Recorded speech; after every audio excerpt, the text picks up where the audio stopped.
बच्चा बेलामा मनै नपर्ने तिते करेलाको तरकारी मैले कसरी बनाएँ अनि कस्तो भयो हेरौँ है त पुरा भिडियो। आज म घरमा एक्लै थिएँ, सो खाना त खानै पर्यो। त्यसपछि दिदीले ल्याइदिएको तिते करेलालाई मैले चट्ट धोएर हरेक तिते करेलालाई मैले चाहिँ 2 कप्टेरा बनाएर काटेँ। यो चाहिँ मलाई बच्चा बेलामा मनै नपर्ने निकै तितो लाग्थ्यो, तर आज मैले चाहिँ यसैको सब्जी बनाएर खान्छु भनेर लागेको छु। हेरौँ के हुन्छ।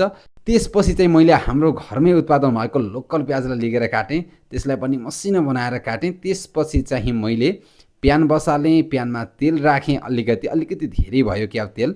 त्यसपछि चाहिँ मैले तेलमा राख्नको लागि जिरा पनि रेडी पारेँ। अर्को ग्यासमा चाहिँ मेरो भात पाकिरहेको थियो, मैले कुकरभित्र केही राखेको छु, तपाईँलाई त्यो पनि देखाउनेछु।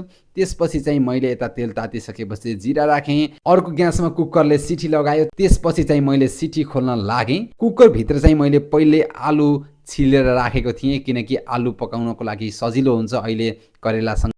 यता चाहिँ जिरा डढिसकेछ, त्यसपछि चाहिँ मैले प्याज राखेँ। प्याजलाई पनि रातो हुँदासम्म मैले चलाएँ। त्यसपछि चाहिँ मैले त्यो काटेको तिते करेलालाई राखेँ। अनि तिते करेलामा मैले हल्का नुन पनि राखेँ, किनकि यसले चाहिँ पकाउनको लागि सजिलो बनाउँछ भन्ने मलाई थाहा थियो। सो मैले नुन राखेँ अनि त्यसपछि मैले यसलाई ढाकेर पकाउँदैछु। तर यो ढाक्नको लागि चाहिँ थालले मिलेन, एकदमै समस्या भयो। पुरा रूपमा ढाकिएन, तैपनि मैले प्रयास गरेँ। हल्का हल्का बाहिर हावा आइरहेको थियो। 2-3 पटक चलाउँदै यसलाई पकाएपछि यो पनि हल्का रातो भयो। त्यसपछि चाहिँ मैले के गरेँ भन्दा यसमा टमाटर काटेर राखेँ।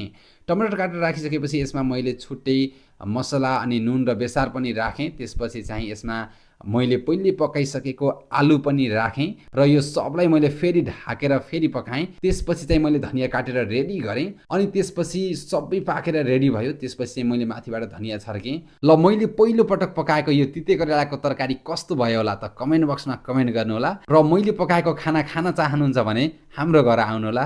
Thank you, by by.